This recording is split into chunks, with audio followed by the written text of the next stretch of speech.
Ah oui, qu'est-ce qu'on boit? C'est l'heure du goûter. On va aller chez Éric Bordelais et puis je vais vous offrir une petite bulle vraiment rafraîchissante avec toute la matière organique de la poire, le grand poiré d'Éric Bordelais. Allons-y! Je vous propose de vous emmener dans le sud, à Tavel, chez Éric Pfifferling, qui signe, à mon sens, le plus grand rosé du monde. Un assemblage de grenache et de mourvèdre qui passe entre 18 et 24 mois en foudre. Donc un grand rosé de gastronomie dense, floral, sur les épices douces, qui soutiendra aisément quelques charcuteries et des tapas tomatés. Je l'aime très simple, quelques gouttes de bonne huile d'olive, quelques suprêmes de mandarine et avec ceci je vous propose d'aller à Villeneuve-les-Corbières chez Maxime Magnon qui fait un blanc, un grand blanc, peut-être un des plus beaux du Languedoc, deux grenaches, la blanche et la grise, pour un vin pur, dense, avec une magnifique allonge iodée, sur les agrumes, un grand vin blanc bien équilibré. Cuisson lente au four, quelques chanterelles, un jus de viande. Avec ceci, je vous présente un vin que j'ai découvert au Chili, à Casablanca. C'est un grand pinot noir qui va à contresens de la logique des grandes bodegas chiliennes.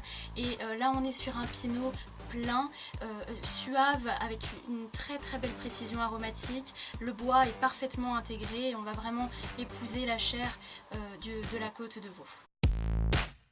Entier, fumé à froid au bois de hêtre. On va essayer de réveiller un peu le gras du poisson et on va proposer un vin sec, bien ciselé. On va aller dans le Val-de-Loire, un joli chenin maîtrisé par Michel Autran qui est pour moi l'étoile montante de l'appellation Vouvray et qui produit sur des argiles calcaires un chenin très vif, mûr mais extrêmement salin et qui vous fait saliver et vous appelle à y revenir.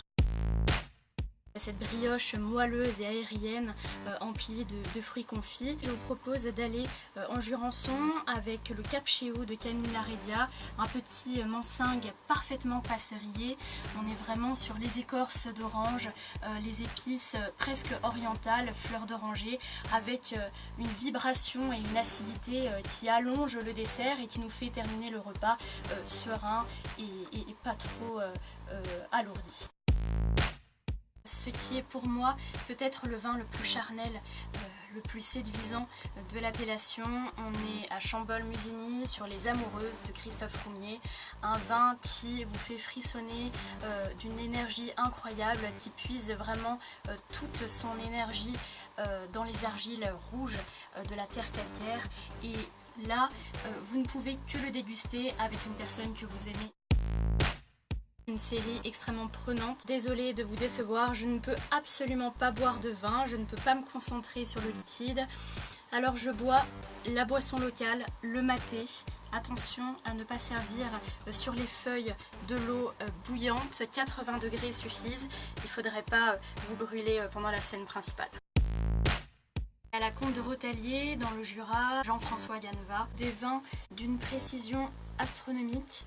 Je crois que c'est ce domaine, quand j'ai commencé à goûter, qui m'a enseigné ma recherche de l'équilibre dans les vins. Apprendre à décrire les textures et à rechercher vraiment la pureté, la précision aromatique, l'allonge, le relief d'un vin et la plénitude qu'il crée pendant la dégustation.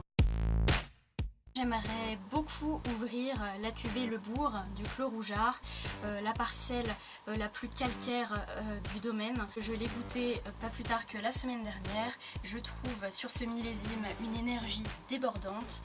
Les tanins sont encore serrés, le vin se protège, il est encore en sieste et je pense que dans 10 ans, il nous livrera énormément de plaisir. Du coup, j'ai couru, c'est exactement ce que je voulais.